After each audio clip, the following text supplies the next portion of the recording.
반국가 세력을 반드시 척결하겠습니다. 반드시 척결하겠습니다.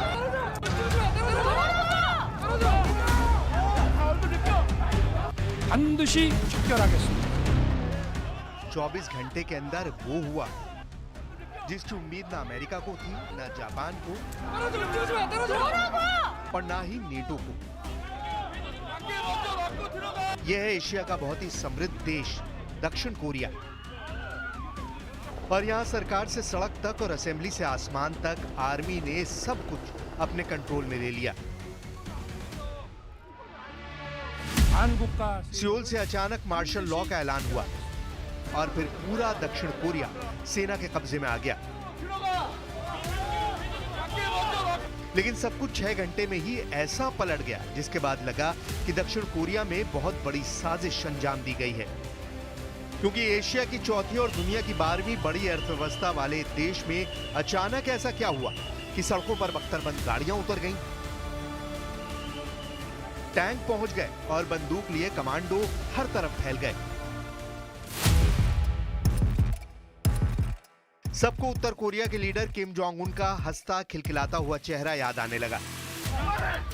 पूरे दक्षिण कोरिया में विरोध प्रदर्शन होने लगे, अराजकता जैसे हालात बन गए। दक्षिण कोरिया की सड़कों पर, संसद पर, आसमान में जो कुछ 6 घंटे तक न्यूज फ्लैश की तरह चमकता रहा, उसमें किम जोंग उन ने अगले 6 दशकों का डेंट मार दिया है। रात 11 बजे दक्षिण कोरिया में मार्शल लॉ लगाने का ऐलान वहां के राष्ट्रपति यून सुक योल ने किया।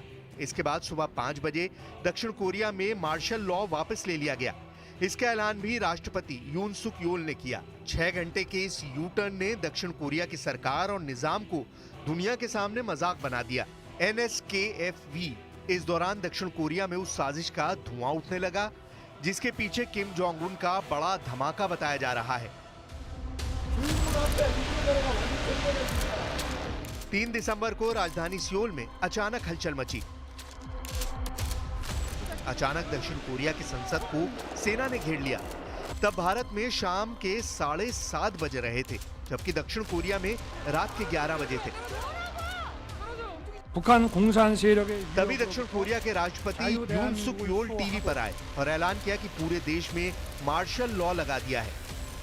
저는 북한 공산 세력의 위협으로부터 자유 대한민국을 수호하고 우리 국민의 자유와 행복을 약탈하고 있는 파렴치한 종북 반국가 세력들을 일거에 척결하고 자유 헌정 질서를 지키기 위해 비상계엄을 선포합니다.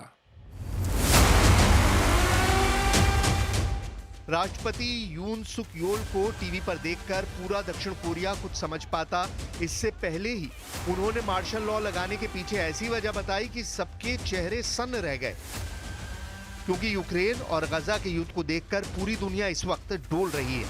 यूक्रेन के धमाके, गजा के धमाके, लेबनान की तबाही और अब तो सीरिया में ISIS के आतंकवाद का तूफान आ चुका है। जब यूरोप खौफ में है कि पुतिन की लीडरशिप में अखंड रूस बनाने की बहुत बड़ी तैयारी चल रही है, जब अरब देश डरे हुए हैं कि नेतन्याहू अखंड इजराइल के प्रोजेक्ट पर आगे बढ़ चुके हैं और फिलिस्तीन के बाद सबका नंबर आएगा, जब सीरिया में नए युद्ध को देखकर तुर्की के अर्दवान की नीयत पर सवाल उठ रहे हैं कि क्या वो ग्रेटर तुर्की का ख्वाब देख रहे हैं, ठीक उसी वक्त उत्तर कोरिया के boss Kim Jong Un super active हो गए हैं। चर्चा अब ग्रेटर कोरिया या कहे कि अखंड कोरिया की हो रही है।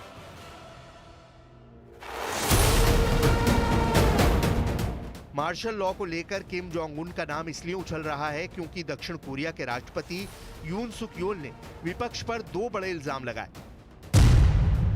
पहला आरोप, विपक्ष उत्तर कोरिया से सहानुभूति रखता है।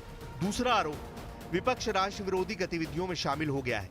दोनों इल्जाम का मतलब है कि दक्षिण कोरिया का विपक्ष उत्तर कोरिया के लीडर किम जोंग उन का एजेंट बन गया है। ठीक 6 घंटे बाद यून सुक योल फिर टीवी पर आए। इस वक्त सुबह के 5 बजे थे।